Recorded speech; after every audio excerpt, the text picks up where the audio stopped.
The Prime Minister is said to be set to unveil his plans for a carbon-free national grid amid an energy crisis sparked by rising gas prices. As part of the Paris Agreement on climate change, the UK has committed to becoming a net-zero nation by 2050, and phasing out fossil fuels from the energy sector will mark a major step towards this goal.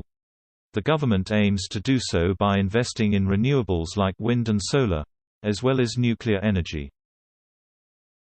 According to a report in The Times, Boris Johnson will outline his plans at the Conservative Party conference in Manchester, which is being held this week. Data published by the Department for Business, Energy and Industrial Strategy (BASE) shows renewable energy sources supplied about 43% of the nation's electricity demands. Coal and gas accounted for about 40%, and the rest of the demand was met by nuclear power. The Prime Minister appears confident the government will deal with the cost of electricity and energy by increasing the UK's clean energy generation.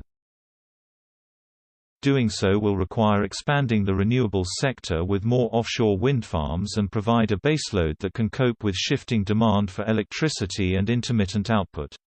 Experts have previously told Express.co.uk the varying output of wind and solar make them unfeasible competitors to fossil fuels.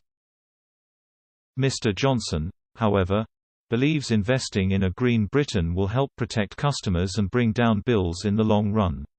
He said, "Dealing with the cost of electricity and energy is one of the long-term things that government has got to do. We've got to get back into nuclear. We've got to increase our clean energy generation. That will bring the cost of energy down and bring down the cost of transport." The news, however, was met with a great deal of skepticism, particularly over fears the transition to carbon-free energy will hit consumers in the pocket. The Prime Minister's comments have been slammed as wishful thinking and impossible by angry social media users who fear the cost of going green. Bob Wallace, under the username @Bob_in_Yorks, tweeted, "This sounds like another Boris Island, Garden Bridge and Irish Sea Tunnel. He speaks nonsense."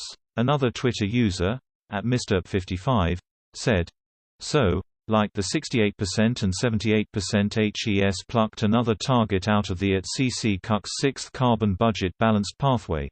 But without agreeing the pathway, i.e. how HES going to do it? Hashtag blah blah blah." With winter just around the corner, there is a growing concern the UK could be headed into a full-blown health and energy crisis.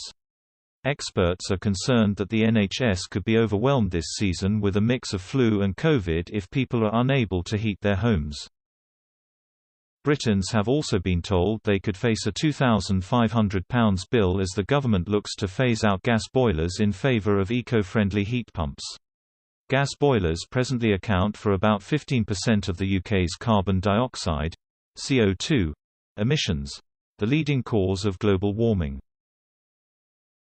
Millions of people are already facing increased gas and electricity bills as of Friday, after a 12% increase in the cap on energy prices.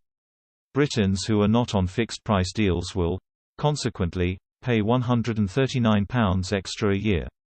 The Prime Minister has vowed to quadruple the UK's offshore wind electricity output from 10 gigawatts a year by the end of the decade. However, he thinks this could go up to as much as 60 gigawatts a year further down the line. He said, "That will bring down the cost of energy, the cost of transport, the cost of housing." The UK is also building 2 new nuclear reactors at Hinkley Point in Somerset, which will produce more than 3 gigawatts of energy. And the government is expected to give the okay for the construction of 2 new nuclear power stations.